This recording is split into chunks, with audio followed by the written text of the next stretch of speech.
반갑습니다. 몸 건강, 마음 건강의 건강지킴이 임송합니다.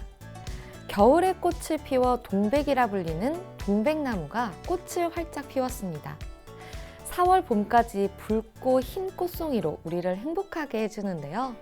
이 동백꽃은 마치 난 꽃처럼 꽃송이가 그대로 떨어지는 걸로 유명합니다. 그래서 이 꽃은 화려하게 피어있을 때보다 꽃송이가 떨어져 땅에 수북이 붉은 카펫처럼 보일 때 더 아름답다고도 하는데요. 꽃말 또한 참 예뻐요. 그대를 누구보다도 사랑합니다. 올겨울 예쁘게 피어난 동백꽃처럼 누구보다 사랑하는 그대들과의 예쁜 인연들이 많이 생겨나길 소망해 봅니다.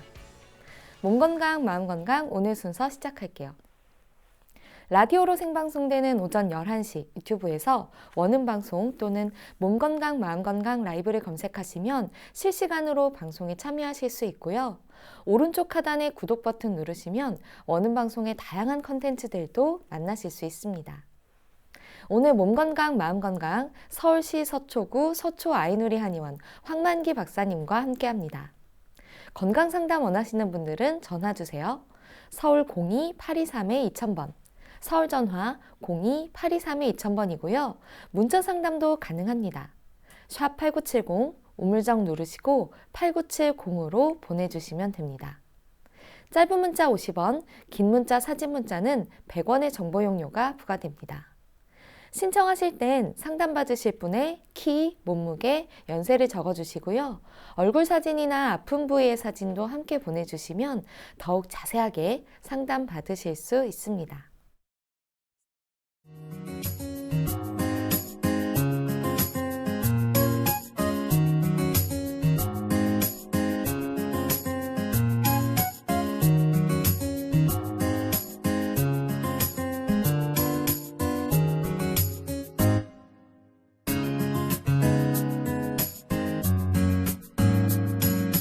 몸 건강, 마음 건강.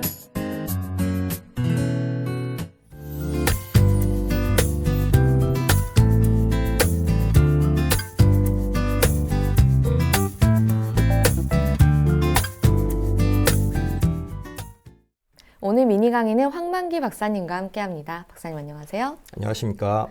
오늘 어떤 주제를 준비를 해주셨나요? 예, 오늘은 공황장애, 많이들 들어보셨을 병명인데요. 네. 공황장애에 대한 과학적 근거를 갖춘 한의학적 치료법에 대해서 말씀을 드리도록 하겠습니다. 특히 그 중에서도 소아청소년, 조금 더 포커스를 맞춰서 공황장애에 대해서 말씀을 드려보도록 하겠습니다.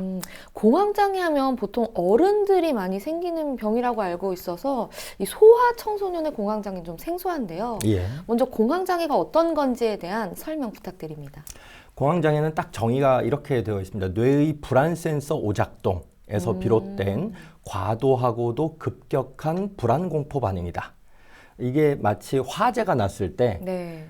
스프링클러가 정상적으로 작동을 하면 그게 정상 반응인데 화재가 안 났는데 스프링클러가 작동하는 걸로 이해하시면 좋은 거예요. 그러니까 경보 시스템의 오류에서 비롯됐다. 일단 이렇게 기억하시면 좋으실 것 같고요. 네. 즉 놀라거나 불안을 굳이 느끼지 않거나 공포스러운 반응, 무서운 반응이 굳이 안 나타나도 되는 일상적인 평범한 상황임에도 불구하고 뇌가 그거를 불안하게 느끼고 있는 오작동 상황이다. 일단 이렇게 기억하시면 좋으실 것 같고요. 네. 굉장히 심하고 느닷없는 불안 발작. 이게 아주 중요한 핵심적인 특징적인 증상입니다. 그리고 예측 불허인 거네요. 그렇죠. 예측 불허하게 느닷없이 나타나요. 왜 내가 갑자기 그런 불안 공포 반응이 느껴지는지 모르게 느닷없이 나타나는 것. 이게 아주 중요한 특징이고 네. 제가 좀 이따 쭉 설명을 드리겠지만 한 12가지에서 13가지 정도의 수반되는 증상들이 있습니다. 예를 들어서 머리가 쭈뼛쭈뼛 선다든가 눈이 왕방울만하게 커진다든가 막 질식 갈 것 같은 느낌, 곧 죽을 것 같은 느낌, 그리고 내가 아닌 듯한 느낌, 비현실적 느낌, 그리고 죽음이 임박했다는 비현실적 공포감 같은 거, 그리고 막 심장이 막 두근두근대고 막 쪼이고 아파오고 이런 손발이 막 저려오고 누가 나를 막 목을 조이는 것 같은 그런 느낌들. 네. 어쨌든 한 12가지 정도 되는 수반 증상들을 가지면서 그런 이제 심한 불안감, 죽을 것 같은 그런 불안감을 느끼는 그런 것들이 느닷없이 나타나는 게 중요한 특징이라고 말씀을 드렸었는데요. 네. 생각보다 많은 분들이 공황장애를 앓고 계세요. 그 연예인분들도 나 사실은 공황장애였다. 그리고 나 지금 공황장애여서 좀 쉬어야 되겠다. 이런 이제 고백을 하는 인터뷰를 많이들 보셨을 수도 있는데 네. 사실은 이렇게 생각보다 많은 분들이 공황발작, 공황장애를 앓고 있으시면서 조기에 집중치료를 거치시면은 관리를 받으시면 충분히 완치 가능한 질환이다. 일단 이렇게 자신감을 가지고 희망을 가지시면 좋을 것 같다. 말씀을 드리겠고요. 자, 공황이라고 하는 것부터 좀 설명을 드려보도록 하겠습니다. 공황. 여기서 또 주의하실 게 비행기 뜨고 내리는 공항이 아닙니다. 공항장애라고 잘못 발음하시거나 잘못 기재하시는 심지어 기자님들도 있으신데. 근데 그게 네. 또 비행기를 못 탄다가 공황장애의 좀 큰 특징이잖아요. 맞아요. 그래서 더 그러신 것 같기도 그렇죠. 해요. 이렇게 외출을 잘 못하는 광장공포증이 비행기하고 이렇게 연동이 되면서 이렇게 질식할 밀폐된 환경 뭐 그런 거하고 연동이 되면서 이거 공황 감염 생기는 거 아니야? 이렇게 잘못 네. 오해해서 기자님들조차도 그렇게 잘못 쓰시는 경우가 있는데 그러면 안 되고 공황장애입니다. 자, 이 공황을 한자어로 풀어보자면 당황스러울 정도로 공포스럽다. 아, 당황할 때 당황할 때 황자입니다. 당황스러울 정도로 무서움이 야기된다. 그래서 공황인데요. 영어로는 패닉 디스오더라고 합니다. 네. 공황 발작은 패닉 어택이라고 하는데 펜서부터 제가 좀 설명을 드려보려고 해요. 펜. 네. 그리스 로마 신화 옛날에 읽어보셨죠? 아, 네. 거기에 여러 신들이 거기 그 많이 당시에 나오죠. 다신교 네. 시절이었으니까 그 신들 중에 하나의 이름이 펜 신이 있었습니다. 펜이라는 신이요. PAN이라고 하는 펜신이 있었는데 이 펜신이 성격이 굉장히 포악하고 좀 느닷없는 성격이어서 불쑥불쑥 화도 많이 내고 그러니까 성격 안 좋은 그런 신이었었는데 얘가 이 신이 제일 못 참는 것 중에 하나가 자기 낮잠 쿨쿨 자고 있는데 그 깨는 걸 못 참았어요. 그래서 얘가 이제 목동의 신, 그래 목신이라고 하거든요. 네. 그 자기가 낮잠 자고 있는데 염소가 울거나 양이 울거나 그래서 아니면 목동이 막 이렇게 가축을 데리고 다니면서 막 이랴이랴 뭐 이렇게 할 때 자기 낮잠을 방해시킨다. 그러면 복수를 합니다. 어떻게 복수를 하냐면 몰래 있다가 혼자 이렇게 양이나 염소나 목동이 가고 있을 때 꽝 하고 소리를 지르는 거예요. 그래가지고 갑작스럽게 공포 반응이 시키게 되는 그런 걸로 쪼잔한 복수를 하게 되는데 그래서 패닉이라고 하는 겁니다. 그래서 이제 갑자기 왁 하고 소리를 지르면 이제 패닉 상태에 빠진다. 그래서 공포 반응이 느껴진다. 그래서 패닉 디스오더가 고래에서 어원이 생긴 거고요. 사실은 동양과 서양이 조금 요런 이제 패닉 디스오더에 대해서 여러 가지로 이제 기술을 해왔는데 네. 일단 서양의학적인 기술서부터 역사를 간략하게 정리를 해보자면 옛날에는 심장병으로 알았어요.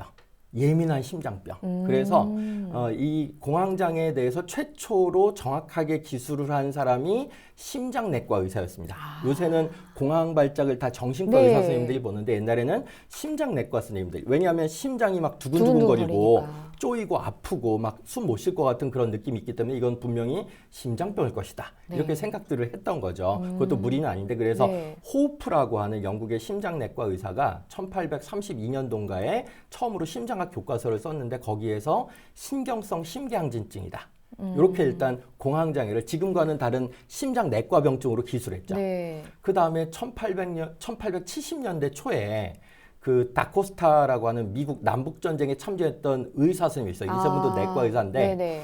이 군인들을 보니까 굉장히 예민한 심장을 가진 군인들이 있더라. 아, 군인들 중에서. 군인들 중에서. 그래도 뭐 별거 아닌 공포 상황에서도 엄청나게 예민한 심장, 그래서 이리터블 하트라고 표현을 했는데 그런 특별한 군인성 심장을 가진 징후들이 나타나더라. 막 질식할 것 같고 나 죽는다 그러면서 막 이렇게 엄청난 경악 반응을 보이고 그러니까 이상하다 그래가지고 이제 기술을 해가지고 다코스타라는 의사가 이걸 처음 기술했다 그래서 다코스타 신드롬이라고도 하고 네. 군인들이 굉장히 노역을 많이 하잖아요. 그래서 그렇죠. 에포트 신드롬이라고도 했어요. 아. 그러니까 노력을 과도하게 해서 생긴 게 아닌가? 뭐 이렇게 해서 소울저스 하트라고도 했고 어쨌든 그랬는데 이제 비로소 1940년대에 들어와서 이게 심장내과 의사들이 볼 병이 아니고 이거는 불안장애하고 연관된 병으로 정신과 의사들이 봐야 되는 병으로 비로소 분리되기 시작한 거죠. 그래서 처음 기술되기 시작한 이후에 한 150년 이후에야 자리를 잡은 병이다. 네. 일단 이렇게 기억하시면 좋으실 것 같고요.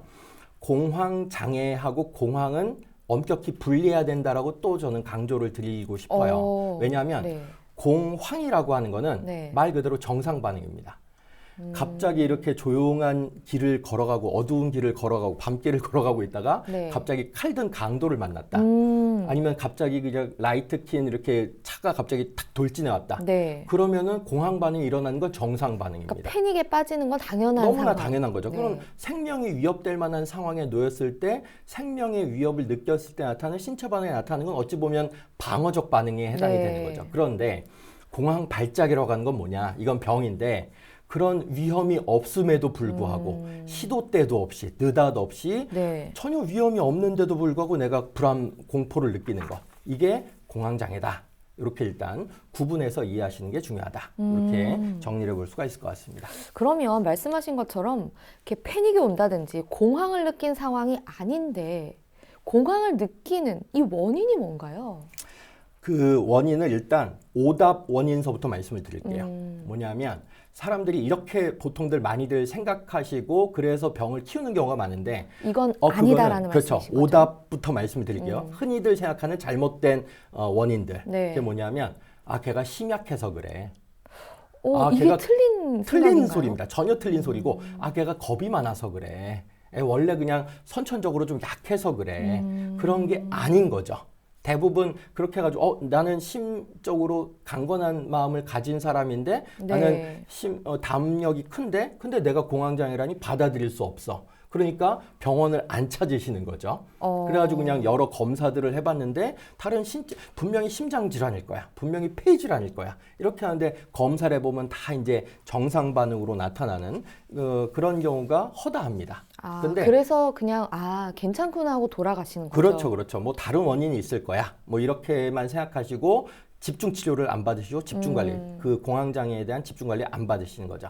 사실은 공황 발작이나 공황 장애는 신경 생물학적인 원인이 요즘 가장 지지되고 있는 가설이긴 합니다. 확실하게 검증이 된 건 아니지만 신경생물학적. 이게 뭐냐면 네. 뇌 활동의 아까 이제 오작동, 불안 센서의 오작동, 경보 시스템의 오작동, 오류 뭐 이렇게 말씀을 드렸는데 구체적으로 공황 발작이나 공황 장애를 일으키는 물질로 알려진 것들이 몇 가지가 있습니다. 우리 몸 내에서요? 몸 내에서 신경화학적 물질 패턴이 하나가 있고 호흡 관련된 물질 패턴이 있어요. 크게 두 종류로 나뉘는데 네. 신경화학적 물질 패턴들 중에서 아마 들어보셨을 이름일 수도 있습니다. 노르에피네프린이라고 하는 신경 전달 물질이 있어요. 들어보지 못했어요. 그러셨군요. 네네. 세로토닌이라고 하는 신경 전달 물질도 있습니다. 네네네. 그리고 가바 수용체라고 GABA라고 하는 가바 수용체에 작용하는 신경 전달 물질 이런 것들이 대표적으로 공황 장애를 일으키는 물질로 추정되고 있는 신경생물학적인 원인들이다. 그리고 아까 제가 호흡 관련된 물질도 있다고 그랬는데 네.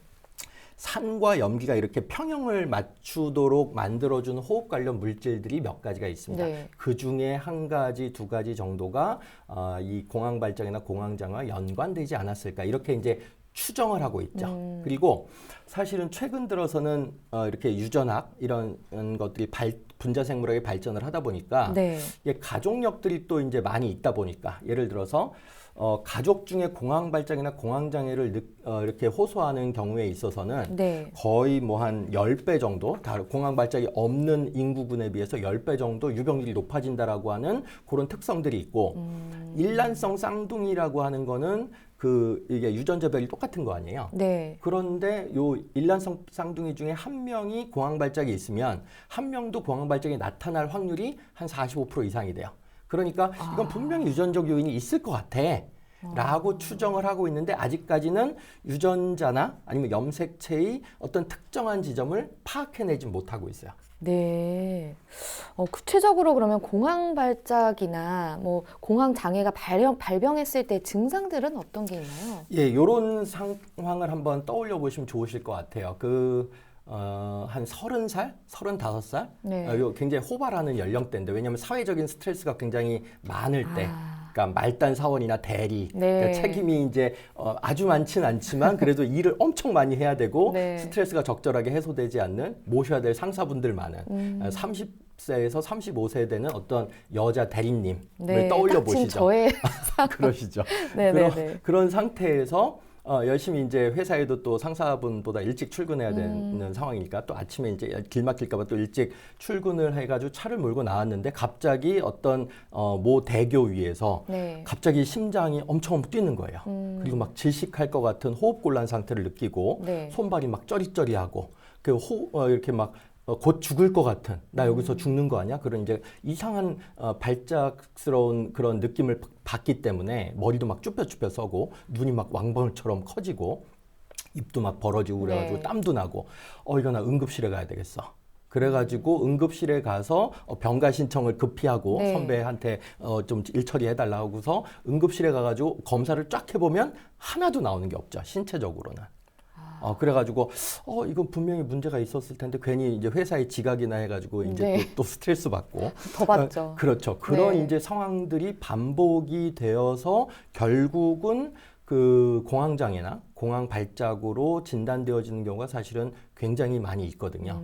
더 무서운 것은 뭐냐면 예기 불안이라고 해가지고 얘기가 뭐냐면 그런 일이 한번 겪은 다음에 또 그런 일 당할까봐 미리 걱정을 함으로써 더 불안해지는 거예요. 그럴 수 있을 것 같아요. 그래가지고 나 그런 상황에 다시는 놓이기 싫어라고 하는 것 때문에 불안 공포 반응이 늘 엄습해 있는 상태. 이것 때문에 더 괴로운 경우가 사실은 굉장히 많거든요. 이게 그리고 실제로 운전하다가 갑자기 증상이 나타나면 정말 사고가 일어날 수 사고가 있다고 일어날 하더라고요. 개연성이 높아지기도 네. 합니다. 그러니까 실제적인 위험이 실제로 닥치기도 하는 거죠. 그래서 네.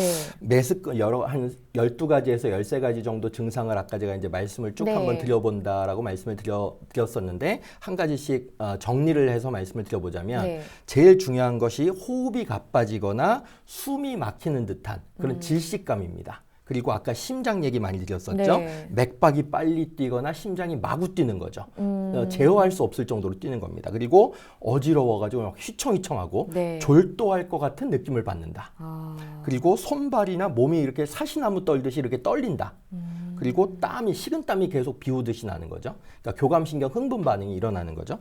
누가 이게 목을 조르는 것 같은 그런 느낌도 받고 메스꺼리거나 막 토할 것 같은 그런 느낌 받고 네. 이것도 되게 특이한 현상인데 딴 세계에 온 듯한 느낌. 마치 내가 이상한 나라의 앨리스가 된 듯한 느낌. 비현실적 네. 느낌을 받는 거죠. 내가 아닌 듯한 느낌. 그러니까 그거는 내가 지금 꿈을 꾸고 있는 건가? 와닿지가 않는데. 그렇죠. 네. 아직 경험을 못 하신 겁니다. 그러니까요. 손발이 막 쩌리쩌리하고 막 마비되는 느낌.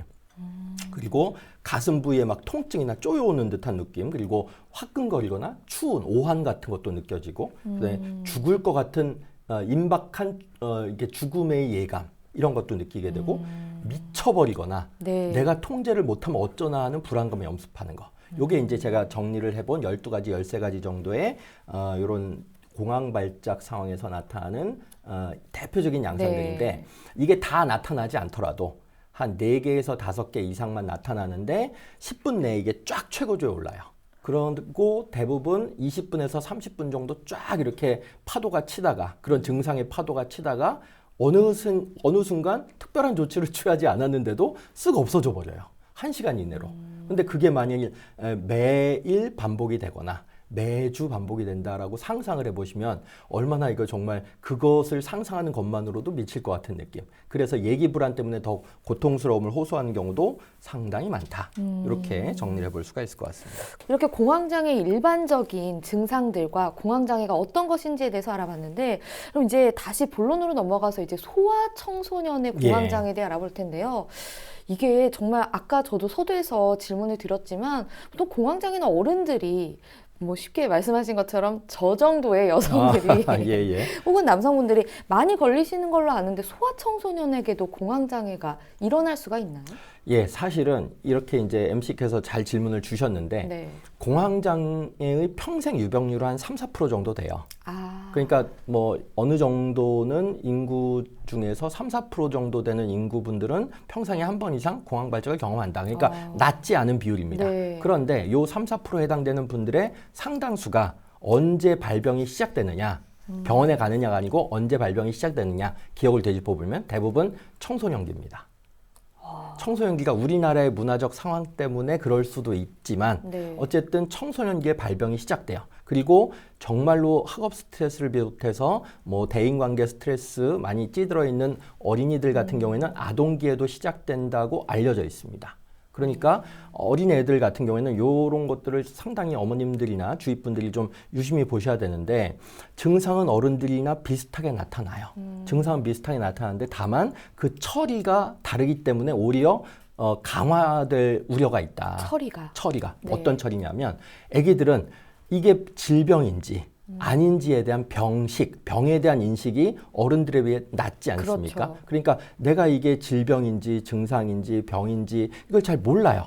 그러니까 엄마 저 공황장애인 것 같은데 병원 좀 데려가세요. 쉽지 그렇죠. 않죠. 그런 이제 일반적인 상식이 부족하고 아직 배우는 존재들이다 네. 보니까 내가 이게 정말 병원에 가야 될 상황인지에 대한 인식 자체가 없는 거죠. 그리고 설령 인식을 했다 하더라도 내 몸에 정말 문제가 있는 것 같아 인식을 했다 하더라도 괜히 이런 얘기를 했다가 엄마 혼날까봐 엄마 걱정시켜 드릴까봐 이 효자 효녀들이 굉장히 많거든요. 그래가지고 네. 엄마한테 혼날까봐 지적당할까봐 괜히 뭐 이렇게 나대는 것 같을까봐 그래서 튀지 않으려고 특히 우리나라 같은 경우에는 그렇죠. 그래서 병이 오히려 키워지는 경우가 상당히 많다. 그래서 병이 아기들 스스로 인식을 못하거나 인식을 한다 하더라도 제대로 표현이 안 되거나 그래서 사실 오랫동안 묵힐 가능성이 높은데 네.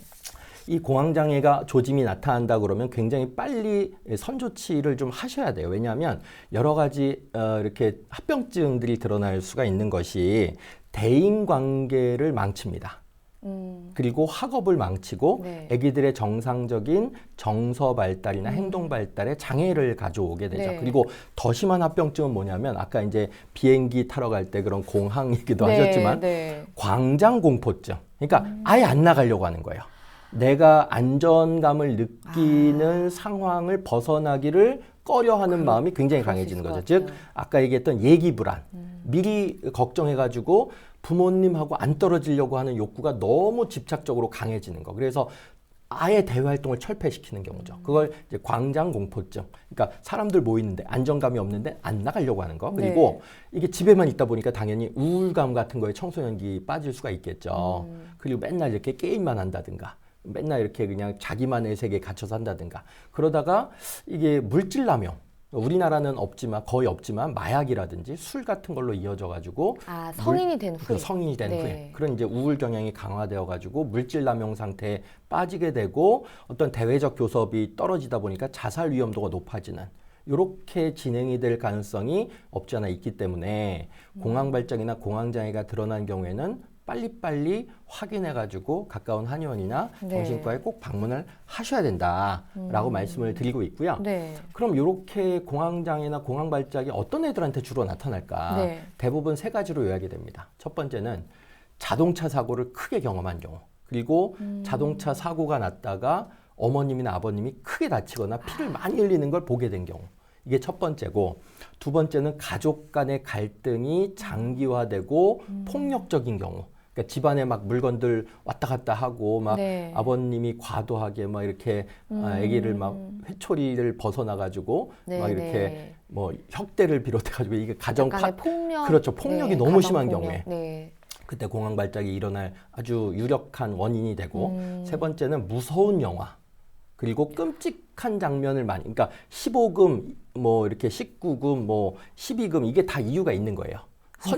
네. 선정적인 것만이 아니고 폭력적인 것 때문에도 이게 나타날 수 있다. 그러니까 애기들은 그걸 어쩔 줄 몰라 하고 그걸 어떻게 처리해야 될지 모르는 존재들이다 보니까 네. 그런 것들 요새 스마트폰 때문에 너무 많이들 이렇게 많이 보게 되거든요. 그러니까 그런 것들로부터 좀 애기들이 좀 안전하게 자유로울 수 있도록 부모님들이 잘 관리해 줄 필요가 있으시다. 라는 말씀을 꼭 드리고 싶습니다. 근데 아까 서두에 말씀하셨을 때 공황장애가 잘 일어날 수 있는 뭐 유전적이든 어쨌든 선천적인 아이들이 따로 있다고 하셨는데 꼭 이런 환경에 노출이 돼서가 아니라 좀 애시당초 공황장애에 좀 걸릴 확률이 높게 태어난 아이들이 또 있다는 말씀이신 건가요? 그렇죠. 사실은 이제 그거는 이제 스트레스에 대한 예민도와도 연관이 되어 있는데요. 네. 똑같은 스트레스를 받는다 하더라도 스트레스에 대한 감수성이 다른 거죠. 그걸 이제 작은 스트레스를 그냥 작게 느끼고 큰 스트레스를 크게 느끼되 그걸 이제 적절하게 해소를 하게 되면 그게 이제 문제가 안 되는데 네. 똑같은 작은 스트레스, 똑같은 어느 정도의 스트레스를 받는다 하더라도 그거를 받아들이는 감수성이 너무 예민한 경우. 아까 얘기했던 사실은 이리터블 하트. 네. 그러니까 이리터블 하트는 아니어도 이리터블 마인드는 있습니다. 그러니까 예민한 마음을 네. 가진 애기들은 스트레스를 적절하게 처리를 못 하는 거죠. 그리고 스트레스는 이게 한번 들어오게 되면은 쌓이거든요. 그러니까 한의학적으로 정말 기울증이라고 표현을 하는데 그러니까 뭉친 기운이 이렇게 계속 쌓이는, 그러니까 그런 상황 때문에 보통 공황장애가 이게 쌓이는 스트레스 때문에 나타날 수 있다라고 이해를 하시는 게 좋을 것 같습니다. 네. 근데 이 공황장애 자체가 좀 뭐 우리가 인식을 한 지가 얼마 안 된 개념이잖아요. 그럼 이게 약간 경기 같은 건가요? 아이들 경기? 한의학에서는 동의보감에서는 이 공황장애를 역시 심장과 연관, 아까 제가 이제 서양의학에서도 심장과 연관된 병증으로 봤다라고 말씀을 드렸었는데 동의보감에서도 유사한 문구들이 나옵니다. 네. 현대의 공황장애와 한의학적으로는 세 가지 질병으로 봤었는데 경계, 정충, 심담당대동이라고 그 이제 어려운 한자어긴 해요. 네. 잘 모르셔도 상관은 없는데 경계, 정충, 심담당대동이라고 하는 거는 공황장애가 초기, 중기, 말기 아니면 제일 약하게 나타나는 네. 것, 중간 정도 강도로 나타나는 것, 세게 나타나는 것. 네. 이렇게 일단 이해하시면 좋으실 것 같은데요. 한의학에서는 뭐 경기라고는 표현을 하지 않았고 네. 심열증이다, 아니면 담음이다, 혈어증이다 이렇게 이제 표현을 해가지고 억간산이라는 약을 많이 썼어요. 억간산이라는 약은 한 7가지 한약재로 구성된 약인데 네. 요게 이제 일본이나 중국에서는 연구가 아주 많이 되어 있습니다. 특히 이게 뇌 보호 효과 그리고 네. 항스트레스 효과가 많이 입증이 되어 있기 때문에 요 억간산을 가까운 한의원 가셔가지고 좀 처방을 꾸준하게 받으시면 공황발작, 공황장애뿐이 아니고 이 억간산이 최근에 나온 논문을 보면 2017년도 3월달에 나온 논문을 보면 항스트레스 효과가 입증이 돼 있어요. 그래서 스트레스 받았을 때 나오는 신경단백인 오렉신 분비를 좀 완화시킨다 이렇게 알려져 있기 때문에 네. 가까운 한의원 가셔가지고 혹시 공황장애나 공황발작이 들어간다 그러면 요 과학적으로 입증된 억간산 처방을 좀 받으시면 어떨까 이렇게 정리를 해볼 수가 있을 것 같고요. 네. 그다음에 또 하나 이 호흡법을 좀 말씀을 드려보고 싶은데 호흡법, 네. 갑자기 이렇게 이 증상이 드러났을 때 한의학적으로 할 수 있는 호흡법하고 네. 그다음에 한의학적으로 할 수 있는 지압법을 말씀을 드리고 좀 정리를 해보려고 하는데 네. 지압법 중에서 지압법 먼저 말씀을 드릴게요. 제일 좋은 게 내관이라고 하는 경혈자리하고 전중이라고 하는 경혈자리를 지압하는 겁니다. 내관이라고 하는 거는 손목에서 한 3cm, 4cm 위에 있는 온폭 들어간 부위에 있는 경혈자리가 내관이라고 하거든요. 네. 요 내관혈을 지압을 해주면 요게 좀 이렇게 수험생들한테도 불안, 긴장 같은 것도 완화시켜주는 아주 좋은 혈자리이기 때문에 항스트레스 혈자리다. 이렇게 일단 기억하시면 좋으실 것 같고 네. 전중이라고 하는 거는 양유두 정중앙에 있는 흉골 위에 있는 경혈자리입니다. 여기도 화병의 반응처이기도 해요. 항스트레스 경혈자리다. 여기가 이제 아프면 그렇죠. 눌렀을 때 아프면은 이게 점프 네. 사인이 드러나면 이제 화병이라고 보통 표현을 하는데 어쨌든 네네. 요 내관혈하고 요 전중혈을 좀 지압을 해주면 좋다. 그리고 아까 제가 한의학적 호흡법을 말씀을 드렸는데 대부분 공황장애나 공황발작 가진 어린애들, 청소년들, 성인들 할 것 없이 대부분 공통된 게 뭐냐면 호흡 패턴이 굉장히 불량합니다. 흉식 호흡을 하고 있다는 얘기죠. 그러니까 원래 다 흉식 호흡을 하지 않나요? 그렇지 않습니다. 대부분 복식 호흡을 하도록 만들어진 존재가 우리 존재들인데 네. 잘못된 호흡 운동 때문에 흉식 호흡으로 바뀌는 것뿐이에요. 그러니까 이 호흡근들 중에서 가장 중요한 호흡근이 어디냐면 횡격막입니다. 그러니까 횡격막을 하강시키는 운동이 원활하게 돼야지 호흡근들이 좀 야들야들해지고 부드러워지고 편안해지거든요. 그리고 그런 질식감 같은 것들을 평상시에 호흡근들이 좀 이렇게 이완돼 있어야지 질식감 같은 거를 덜 느끼게 됩니다. 그러니까 복식 호흡을 충분히 하시라 이런 말씀을 드리고 있고요. 네. 그 다음에 카페인이나 알코올을 최대한 멀리 하셔야 됩니다. 그래, 요 카페인이나 알코올을 너무 많이 먹다 보면은 교감신경이 흥분하니까 호흡근들이 더 많이 굳겠죠. 그러니까 이런 것들을 멀리하시고 가급적이면 모과차 같은 거를 많이 드시면 모과차. 호흡근들을 이렇게 이완시키는 데 도움이 된다. 네. 이렇게 정리를 해볼 수가 있을 것 같습니다. 이 지압 같은 경우에는 평소에 계속해서 해주는 게 좋은가요? 그렇죠. 이건 시간 날 때마다 다다익선입니다. 다다익선으로. 네. 모과차도 기억해 보시면 좋을 것 같고요. 오늘은 공황장애의 한의학적 치료법에 대해 알아보는 시간이었습니다. 박사님 오늘도 좋은 말씀 감사합니다. 감사합니다. 미니 강의 오늘은 황만기 박사님께서 공황장애에 대해 자세히 강의해 주셨습니다. 미니 강의 함께 하시면서 궁금한 점 있거나 오늘 강의 주제와 연관 없더라도 평소에 건강 상담 받고 싶었던 분들 전화 주세요. 본인 증상은 물론 가족이나 지인의 증상도 상담 가능합니다. 서울 전화 02-8232-2000번으로 전화 주시면 되는데요. 몸 건강, 마음 건강이 라디오로 생방송되는 평일 오전 11시부터 정오 사이에 전화 열어두고 있습니다. 문자로도 상담 신청 받고 있는데요. 문자 참여는 샵8970, 우물정 8970입니다. 짧은 문자 50원, 긴 문자, 사진 문자는 100원의 정보 용료가 부과됩니다. 건강한 행복을 만나는 시간, 여러분은 지금 WBS 원음 방송 건강상담 프로그램 몸건강 마음건강 함께하고 계십니다.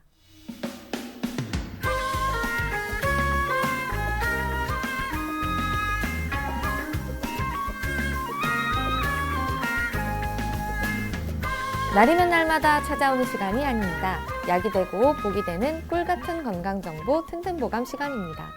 오늘 주인공은 자소엽입니다. 자소엽은 건강에 어떤 도움을 주는지 박사님께 여쭤볼게요. 박사님, 자소엽이 어떤 건가요? 예, 자소엽은 제가 매일매일 진료실에서 처방하고 있는 아주 이렇게 제가 애용하는 그런 네. 한약재인데 다음과 같은 이유 때문에 많이 처방하고 있다. 이렇게 기억하시면 좋으실 것 같아요. 첫 번째는 이게 이제 차조기라고 하는 식물이 있어요. 차조기의 네. 잎이다. 이렇게 일단 기억하시면 좋으실 것 같은데 모양이 깻잎하고 거의 똑같이 생겼습니다. 깻잎 좋아하시나요? 네. 깻잎에 이렇게 삼겹살 해가지고 네. 많이들 드시는데 깻잎하고 모양은 비슷한데 색깔이 다릅니다. 깻잎은 좀 이렇게 초록색인데 이건 자주색입니다. 그래서 자소엽입니다. 자주색의 자자군요. 그렇죠. 그러니까 퍼플, 그러니까 좀 고급진 어떤 느낌이 있어요. 그래서 이게 색깔이 좀 진할수록 약효도 진하게 잘 드러난다. 이렇게 일단 알려져 있고요. 옛날서부터 그 본초 강목이라고 하는 유명한 한약재 대사전이 있는데 여기에는 이 자소엽에 대해서 크게 두 가지로 효능을 설명을 했습니다. 첫 번째는 해표산한이라고 네. 한자어로 해표가 뭐냐면 오한기를 이렇게 풀어준다. 감기 걸린 걸 풀어준다. 네. 그리고 산한이 뭐냐면 한기를 없애준다. 네. 그러니까 겨울철 감기 걸렸을 때 쓴다. 호흡기와 폐에 작용한다. 이런 의미이고요. 두 번째는 행기관중이라고 표현했습니다. 행기는 기운을 돌려주고 관중, 중앙에 있는 비위, 소화기를 좀 편안하게 누그러뜨려준다. 그러니까 이 두 개를 합치면은 뭐냐면 사상체질의학적으로 소민들의 감기에 썼다. 소민들은 감기 걸리면 꼭 배탈이 납니다. 그러니까 호흡기적인 증상만 드러나는 게 아니고 꼭 배탈이 동반되는 게 소민 감기의 특징이기 때문에 소민들이 감기 걸렸다. 그러면 묻지도 따지지도 말고 자소엽을 자소엽. 일단 넣고 시작한다. 네. 일단 이렇게 기억하시면 좋으실 것 같고 두 번째는 화병에 많이 썼습니다. 이게 그 기운을 좀 이렇게 돌리는 역할을 하거든요. 네. 그렇기 때문에 울체된 기운을 좀 풀어주는 역할을 한다. 그래서 화병에도 옛날에서부터 많이 썼다. 그런 이제 신경정신과적인 약이면서도 내성도 없고 의존성도 없고 소화에도 좋고 호흡기에도 좋다. 일단 이렇게 기억하시면 좋으실 것 같습니다. 네, 좀 주의사항 같은 것도 있나요? 주의사항은 제가 조금 이따 말씀을 드릴 텐데 일단 하나를 제가 깜빡 놓친 게 있어요. 네. 뭐냐면 이게 임산부들한테도 굉장히 좋아요. 그래서 이기한테 사실은 임산부분들은 감기 걸려도 막 참고 네. 아기한테 혹시나 뭐 이제 문제 될까봐 약을 안 드시죠? 약을 아예 안 드시면서 아기를 더 고생시키는 경우가 있는데 사실은 네. 한약재 중에서 한약재 대부분은 임산부한테 써도 되는데 특히 임산부한테 쓰면 더 좋은 것들이 있어요. 그 중에 대표적인 게 이 자소엽입니다. 그래서 이기안테는 뭐냐면 말 그대로 안테, 태동 불안을 안정시키는 거죠. 그리고 입덧을 완화시키고 네. 유산을 방지하기 위해서, 그러니까 수시로 이렇게 유산 되시는 분들이 있어요. 그러니까 유산을 네. 방지하기 위해서도 자소엽을 아주 많이 쓴다라고 말씀을 드릴 수가 있을 것 같고요. 네. 특히 이제 임산부 아까 제가 감기 걸렸을 때 참으시지 마시고 가까운 한의원 가시면은 이 자소엽, 임산부한테도 매우 안전한 자소엽 처방을 아마 받으실 겁니다. 그러면 이렇게 오한 걸린 것도, 콧물 나는 것도, 기침 나는 것도 전혀 부작용 없이 감기 치유가 될 것이다. 안전하게. 이렇게 꼭 말씀을 드리고 싶고요. 그다음에 어해독이라고 이제 표현하는데 풀 해자를 쓰고 고기 여자를 쓰고 이렇게 옆으로 이렇게 옆으로 기는 게 있지 않습니까? 그러니까 간장게장 좋아하시는지 모르겠지만 게를 먹은 다음에 그렇죠. 간장게장을 먹고 이렇게 식중독 걸리시거나 아니면 아까 제가 어자라고 했는데 어류를 먹고서 이렇게 배탈이 나거나 이런 속이 좀 냉해져가지고 그랬을 때 그걸 옛날 사람들은 독이라고 표현을 했는데 그런 이제 이렇게 어류를 먹거나 아니면 게를 먹었을 때 탈난, 식중독이나 소화불량 걸렸을 때 이걸 풀어주는 식중독을 해소해주는 약으로도 자소엽을 썼다. 그만큼 소화기에도 좋다. 그런데 아까 이제 부작용 말씀을 주셨는데 이게 감기에 많이 쓴다고 그랬잖아요. 이게 땀을 살짝 많이 나게 해요. 그러니까 원래부터 식은땀이 많이 나셨던 분들, 땀 분비가 워낙 많은 경우에는 너무 과하게는 드시지 않으셔야 된다. 이게 이제 좀 주의할 사항이다. 이렇게 정리할 수 있을 것 같습니다. 네, 알겠습니다. 박사님 좋은 정보 감사합니다. 감사합니다. 튼튼보감 오늘은 자소엽에 대해 전해드렸습니다.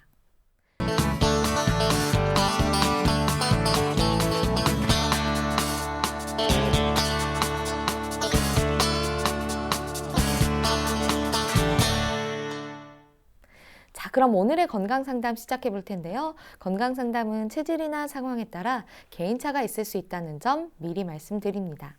상담 전화 서울 02-823-2000번입니다. 몸건강, 마음건강은 TV와 라디오를 통해 방송됩니다.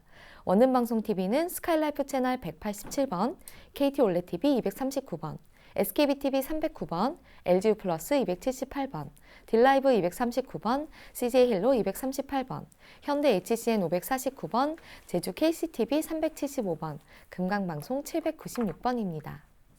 라디오는 서울 경기 FM 89.7, 부산 경남 104.9, 대구 경북 98.3, 광주 전남 107.9, 전북 충남 지역은 97.9MHz로 청취하실 수 있고요. 원음방송은 스마트폰으로도 만나실 수 있는데요. 플레이스토어나 앱스토어에서 원음방송 검색하시면 무료로 다운받으실 수 있습니다. 오늘은 황만기 박사님께서 친절한 상담해드립니다. 자, 그럼 첫 번째 전화 받아보겠습니다. 여보세요? 네, 여보세요? 네, 반갑습니다. 네, 본인 상담이신가요? 네네. 네, 키, 몸무게, 그리고 연세가 어떻게 되십니까? 62세대고요. 네, 키 153. 네, 네, 몸무게 56. 네. 지금 제 옆에 황만기 박사님 계십니다. 편하게 상담 받아보세요. 감사합니다. 예, 안녕하세요. 네, 안녕하세요, 박사님. 예, 어떤 문제로 연락을 주셨을까요? 저는 10년 전부터요. 그 예. 손이 추우면은 예. 하얗게 변하는 그 레이노 현상 그거를 갖고 있어요. 레이노 증후군. 네네. 10년째 약을 먹고 있어요. 아이고, 양약을 드시고 계신단 말씀이시죠? 네네. 그래서 금년에는 좀 한방으로 치료를 하고 싶어갖고. 예.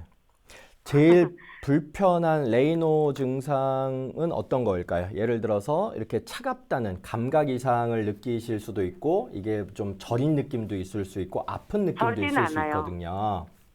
저리거나 그런 건 없고요. 예. 색깔만 변해갖고 색깔이 또 변한다. 손이 좀 부어요. 네네. 색깔이 보통 뭐 하얀색으로도 변하고 파란색으로도 하얀색으로 변하고 변해요. 하얀색으로 변하세요. 빨간색으로 네, 변하진 처음에- 않으세요.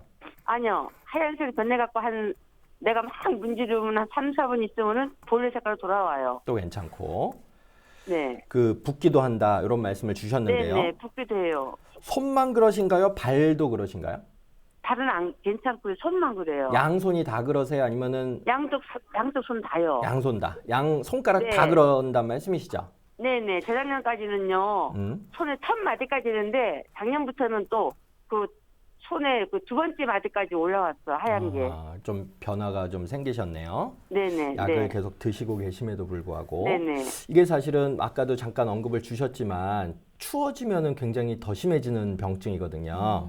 네네. 그리고 이게 심리적인 요인도 많이 있기 때문에 심리적인 요인에 의해서도 이게 영향을 받는 병증으로 알려져 있기 때문에 그 스트레스 네. 관리도 굉장히 중요한 그런 질환이다. 일단 많이 얘기는 들으셨을 것 같아요. 네네네. 혹시 한의원 가셔가지고 침 치료나 뜸 치료나 아니면은 한 달 한약 정도는 치료를 예, 맞아봤어요. 침은 한 효과가 달 정도 없어갖고. 예 네네. 맞아보셨군요. 근데 뭐 양방 스님한테도 얘기 들으셨겠지만 이게 되게 잘 안 나요. 되게 네. 잘 안 났고 이게 원인이 밝혀진 그러니까 2차성 레이노 증후군이 있고 1차성 레이노 증후군이 있거든요. 네. 근데 1차성은 뭐냐면 원인을 모르는 거예요. 특발성이라고 표현을 하고 네. 2차성은 대부분 자가 면역병증이 원인으로 작동을 한다라고 알려져 있습니다. 예를 들어서 네. 내 몸의 면역계가 나를 공격하는 병증을 자가 면역병증이라고 하는데 네. 혹시 뭐 루푸스라든지 류마티스가 동반돼 있거나 그런 얘기는 못 들으셨고요. 네, 그런 건 없었어요. 아마 그러면 1차성 레이노 증후군일 가능성이 높아요. 그러니까 잘 모르는 거죠. 그냥 네. 추위나 네. 심리적인 스트레스로 추정되어지는 원인에 민감하게 반응하는 손의 어떤 부종이라든지 색깔 변화, 요게 이제 불편한 양상으로 드러나시고 계신 것 같아요. 네. 그 한의학에서는 이게 양방으로는 허혈성 발작이라고 하는 걸로 정의가 되거든요. 허혈성 발작이라고 하는 건 뭐냐면 피가 잘 안 통하는 거예요. 저 말초까지. 네네, 그렇게 들었습니다. 그렇죠. 네네. 특히 이제 발가락하고 손가락이 같이 있는 경우도 상당히 많거든요. 네. 그러니까 보통 지금 손가락만 나타나고 계시기 때문에 좀 적절하게 지금 관리를 그나마 하셔가지고 사실은 발가락이 더 많아요. 왜냐하면 몸의 중심부로부터 멀리 떨어져 있기 때문에. 근데 지금 손가락으로만 제한적으로 나타나고 있으셨는데도 불구하고 많이 불편하시겠지만 발도 언제든지 나타날 개연성은 배제할 수 없다라고 생각을 하시고 그나마 열심히 관리해 주시고 하셨기 때문에 지금 손으로만 제한돼 있다라고 오히려 생각을 하시는 게 이게 효과가 없었다라고 생각하시면 안 되는 거예요. 그리고 이게 노화라고 제가 표현하기엔 아직은 젊으시지만 이 연세가 드시면서 혈행순환이 당연히 떨어질 수밖에 없겠죠. 그리고 노폐물들도 많이 낄 수밖에 없으니까 이 허혈성 발작이 더 잘 드러날 수 있는 위험 요소로서는 작용할 수가 있어요. 그래서 뭐 너무 추운데 노출되라는 의미는 아니지만 그래도 실내 운동이라도 꾸준하게 하는 게 혈행순환 자체를 계속 돌리는 작용을 하는 게 한의학에서도 핵심이다. 일단 이렇게 기억하시면 좋으실 것 같고요. 네. 그 한의학에서는 그 레이노 증후군, 특히 이제 이런 발적이나 아니면 창백함이나 아니면 이렇게 청색증처럼 이렇게 피부 변화를 나타나는 경우에 있어서는 당귀라고 하는 약을 아주 많이 씁니다. 당귀라고 혹시 들어보셨나요? 네, 들어봤어요. 당귀청궁이 여성분들의 성약이거든요. 성스러운 약이거든요. 이거는 혈행순환을 여성분들이 이제 울체된 것들이 많아서 혈행순환을 도와주는 아주 대표적인 약이 당귀청궁인데 제가 만약에 처방을 한다면 당귀 사역과 오수유 생강탕이라고 하는 처방을 먼저 처방을 할 것 같아요. 네네. 이게 뭐냐면 온몸에 손발이 이렇게 차거나 아니면 레이노 증후군 때문에 고생을 하시거나에 상관없이 한의학에서는 병명에 끄달려서 처방하는 게 아니고 그분들의 증상을 체질적인 편향성에 따라서 병증의 심각도에 따라서 개별 처방을 하는 방식이거든요. 그렇기 때문에 혈행순환을 도와주는 한약재들이 굉장히 많아요. 대표적으로 아까 제가 당귀청궁을 말씀드렸지만 계피 같은 것도 굉장히 좋은 약이고 생강 같은 것도 아주 좋은 약이기 때문에 가까운 한의원 가셔가지고 이런 당귀 사역과 오수유 생강탕이라고 하는 아주 이것도 과학적으로 아주 입증이 돼 있는 한약 처방이거든요. 이런 처방하고 침 치료, 특히 이 혈행순환 도와주게 하는 데는 뜸 치료도 상당히 도움이 될 거예요. 그래서 이번 겨울에 이렇게 아직 겨울에 한복판에 있는데 겨울 중에 가까운 한의원 방문하셔가지고 이런 당귀 사역과 오수유 생강탕 처방과 침 치료, 뜸 치료를 좀 같이 꾸준하게 받으시는 게 어떨까 이렇게 생각이 되어집니다. 네, 어머님 말씀 참고하셔서 건강에 도움되시길 바라겠습니다. 전화 주셔서 감사합니다. 감사합니다. 네, 건강상담은 체질이나 상황에 따라 개인차가 있을 수 있다는 점 참고 부탁드립니다. 계속해서 다음 전화 받아보겠습니다. 여보세요? 여보세요? 네, 반갑습니다. 예, 안녕하세요. 네, 본인 상담이신가요? 아니, 우리 아저씨 때문에 전화를 드렸거든요. 아, 네. 키, 몸무게, 그리고 연세가 어떻게 되십니까? 아, 키는 165고, 네. 몸무게는 50kg 좀 넘어 나가고, 예. 네. 아, 그리고 나이가 어떻게 된다고 하세요? 아, 나이는 79. 아, 네. 지금 황만기 박사님 계십니다. 편하게 상담 받아보세요. 아, 예. 예, 안녕하세요. 예, 박사님 안녕하세요. 예, 반갑습니다. 어떤 문제로 연락을 예. 주셨을까요? 아, 올해 좀 됐는데, 예, 허리에 디스크 그락하고, 퇴행성도 있고, 고관절도 있고, 아이고. 관절도 안 좋고, 소변도 잘 못 보고, 소변도 이래. 잘 못 보시고 예, 움직이기도 많이 좀 그래가지고 힘드시겠네요. 한의원에 가서 침도 좀 많이 맞고 했는데, 예, 예, 예. 그래가지고 거기 임신시는 효과 있고요. 요새는 병원에 양약을 사가지고 계속 자시고 계시거든. 예, 양약도 드시고 그래가지고, 한의원에서 침도 맞으시고 하시는데도 예. 박사님한테 예. 예, 일단 뭐 시간이 뭐 이렇게 아주 많이 있지는 않기 때문에 최대한 요약해서 핵심적으로 예. 말씀을 좀 드려보도록 하겠습니다. 일단 뭐 예. 허리 디스크도 있으시고 퇴행성 관절염도 있으시다고 했고 그다음에 예. 소변도 잘 안 나오시고 이게 복합적인 병증이에요. 그래서 일단은 예. 뭐 디스크도 마찬가지고 퇴행성 관절염도 마찬가지고 이게 결국은 노화가 근본적인 배경이 되는 원인인 것 같아요. 그래서 예. 움직이기 좀 힘드신 조건임은 분명하지만 관절이나 근육은 안 움직일수록 더 굳고 더 아픕니다. 그렇기 때문에 예. 조금씩이라도 조금 불편하시더라도 아니면 실내에서라도 아니면 뭐 예. 수영장 이렇게 방문이 가능하실지 모르겠지만 어쨌든 수영하면 부력 때문에 좀 운동하기가 좀 편해지시니까 그런 예. 물 안에서라도 좀 조금씩이라도 거동을 시켜주시는 게 통증 완화에는 도움이 되실 것 같고요. 그 다음에 아까 제가 잠깐 좀 전 상담에서도 언급을 드렸듯이 이 근육이나 뼈나 이런 관절 계통의 병증들은 그쪽으로 보내지는 혈행순환이 굉장히 중요해요. 그렇기 때문에 요새 또 날씨도 춥고 하니까 계피차 같은 거 많이 드시면은 좀 도움이 되실 것 같거든요. 계피차예. 그렇죠, 그렇죠. 그리고 이게 예. 소변 안 나오는 데에도 상당히 도움이 되는 한방차입니다. 그렇기 때문에 예. 허리라든지 관절이라든지 이런 것들 소변 문제, 소변 분리 문제가 있게 되면은 계피를 꼭 처방을 하니까 계피 처방을 좀 계피 한방차로 좀 열심히 드셔보시고 가까운 한의원 가시면은 계피가 포함된 좋은 처방도 아마 해주실 거예요. 그러니까 가까운 예. 한의원 방문하셔가지고 담당 스님한테 자세하게 상담 받으시고 진찰 받으시고 적절한 처방을 예. 좀 꾸준하게 좀 받으시면 그래도 건사하실 정도는 되실 것 같다. 이렇게 좀 요약해서 정리해 볼 수가 있을 것 같습니다. 예, 감사하고 예. 한마디만 좀 네. 말씀드릴게요. 이게 텔레비 광고 나오는데 보슬릴리아 거기 참 관절 좋다. 보슬릴리아?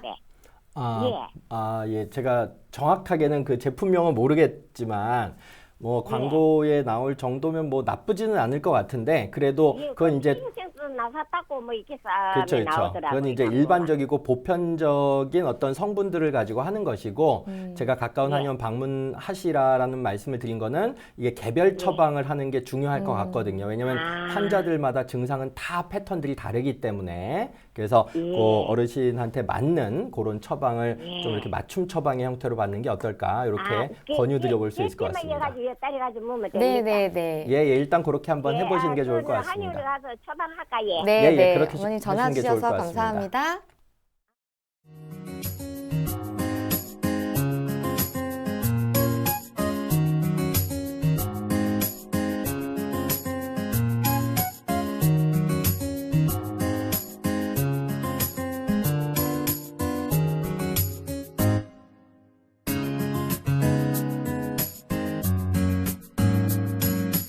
몸 건강, 마음 건강. 몸 건강, 마음 건강 오늘은 황만기 박사님과 함께했습니다. 박사님 오늘도 좋은 말씀 감사합니다. 감사합니다. 다음 시간엔 한의사 김난희 원장님과 함께할게요. 오늘도 건강한 하루 보내세요.